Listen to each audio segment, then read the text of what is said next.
bienvenidos chicos. En esta oportunidad vamos a analizar en cuanto al tema de la democracia moderna, en lo que se deriva los derechos civiles, la representación política, la democracia, la deliberación pública, consenso y disenso. ¿Por qué es importante este tipo de mecanismos para una deliberación pública? Bienvenidos a la democracia moderna. Antes de empezar, ¿qué es la democracia moderna? Debemos entender que anteriormente a la democracia se le conocía como un acto en donde las personas tenían esa facultad y derecho de actuar en algún tipo de criterio dentro de una organización o una nación o una comunidad. Por lo tanto, lo cual va cambiando con el tiempo y se le denomina democracia moderna, es decir, actualizado a nuestra época. Debemos comprender que quiénes son los que nos representan en una democracia, cómo elegimos, ¿sí? Es por eso que debemos identificar la diferencia entre la democracia representativa y la democracia deliberativa.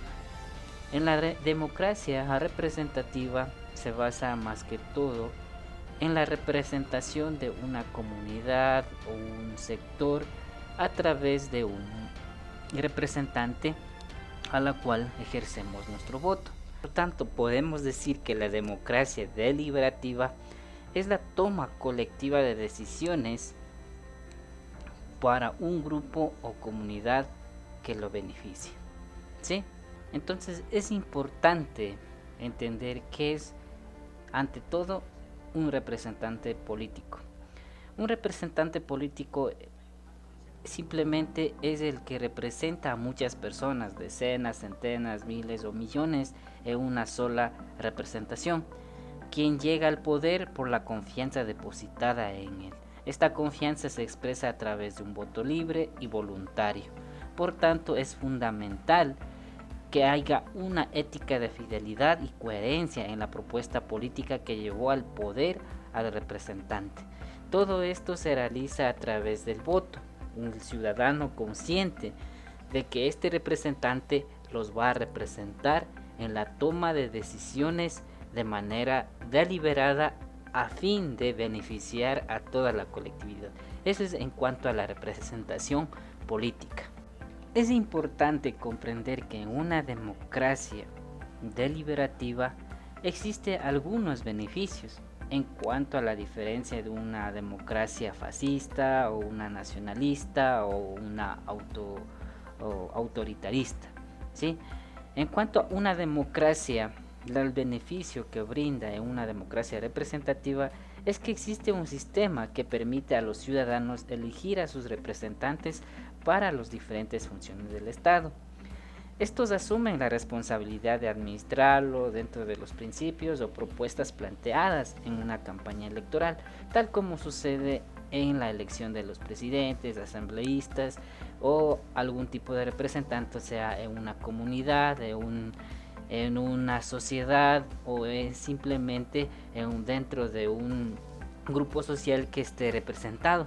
Entonces, por ello, hay que elegir a los representantes a que ellos ejerzan el poder.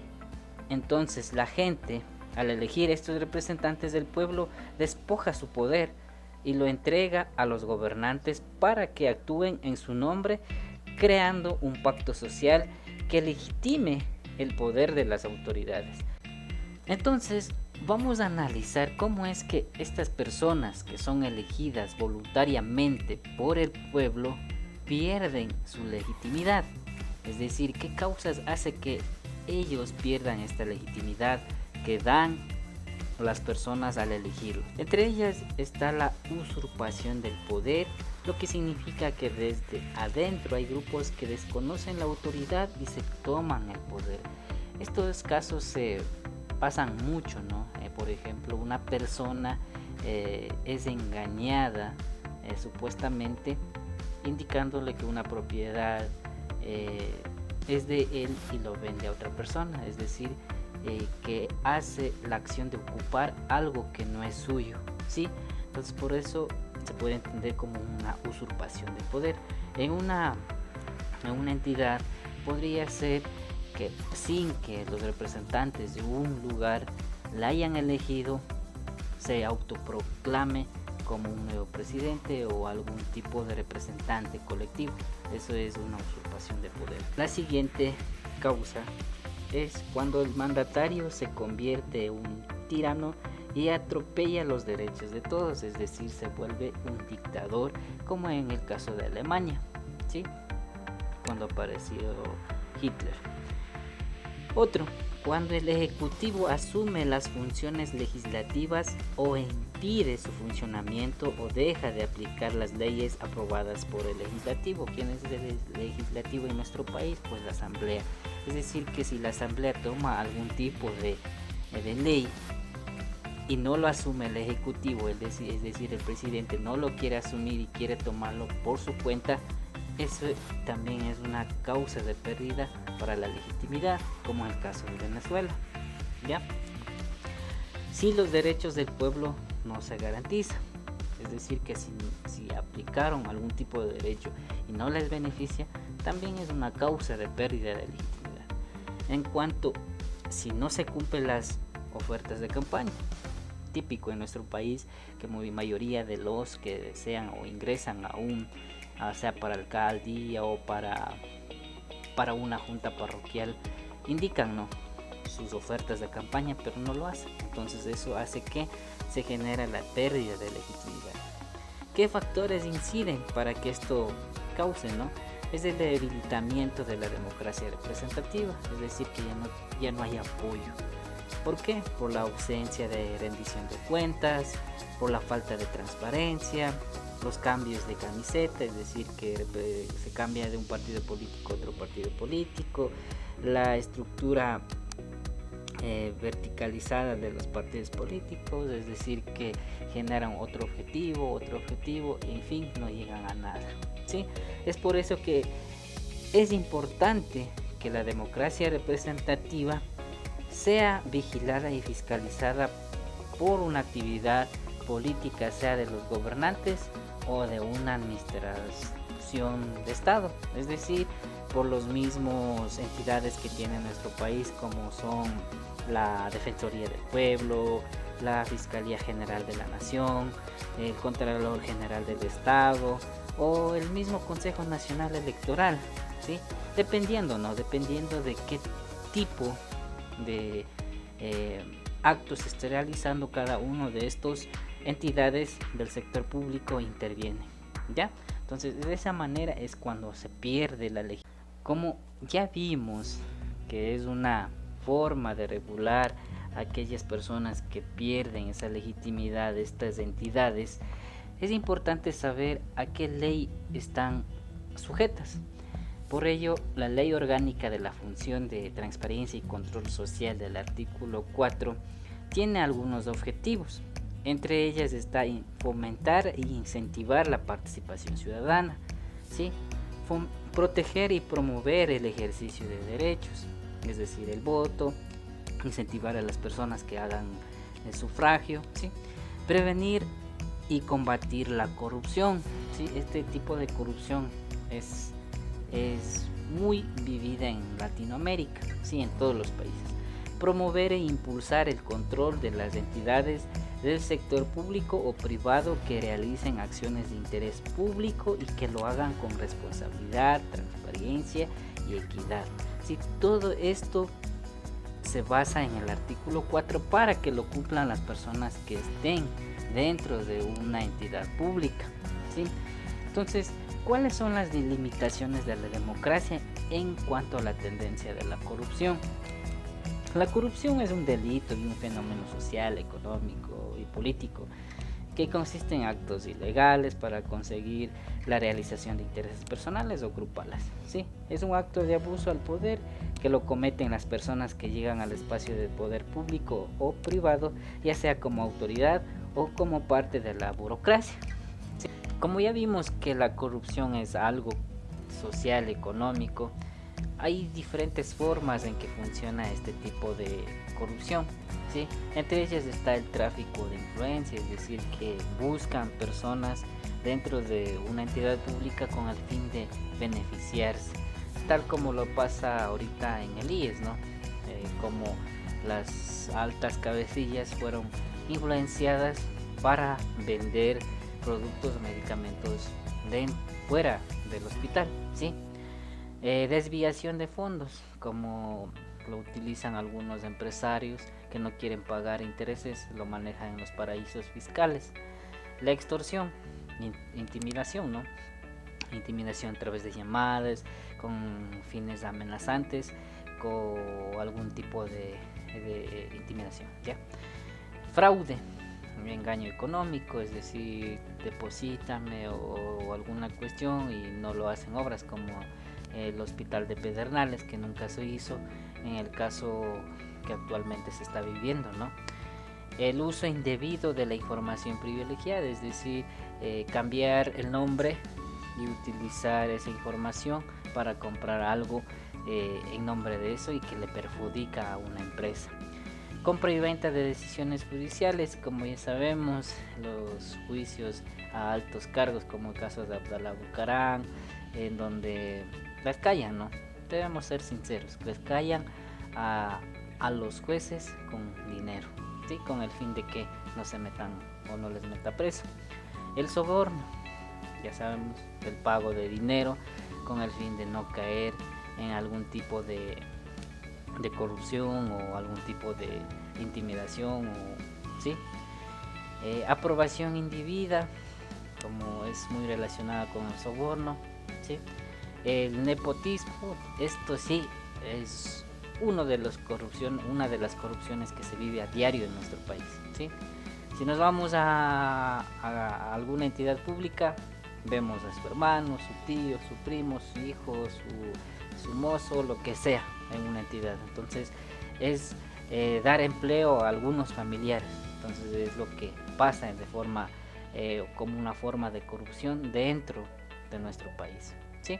Por ello, en un sistema democrático, la función del Estado es garantizar el bien común, garantizando el ejercicio de los derechos de todas las personas, aplicando las leyes, creando directrices que así lo permitan y utilizando los recursos materiales o humanos que dispone para este fin. Así, desde el Estado se puede provocar verdades de transformación social, ¿sí? Entonces, es importante conocer que la democracia garantiza el ejercicio de derechos a todas las personas, ¿sí? Ya, ahora entendamos qué es la deliberación. Deliberar es una actividad que realizamos cuando nos comunicamos o cuando es necesario tomar una decisión sobre algo. Por tanto, nos convoca a pensar, meditar, reflexionar, analizar, examinar, debatir, discutir los diferentes aspectos o características de una determinada situación, en ubicar causas, consecuencias, formas de expresión a actores, costos, proyecciones a futuro, beneficios, prejuicios, etc., ¿sí? De esta manera permite generar información válida para tomar decisiones. ¿Y cómo se genera este tipo de deliberación? Existen mecanismos, ¿ya? Entonces, ¿cuáles son estos mecanismos? Supongamos, ¿no?, que en una comunidad hay un problema común que sufre la gente y requiere ser resuelto. Por ello se crea un espacio de deliberación comunitaria, como por ejemplo una asamblea popular donde participan los afectados.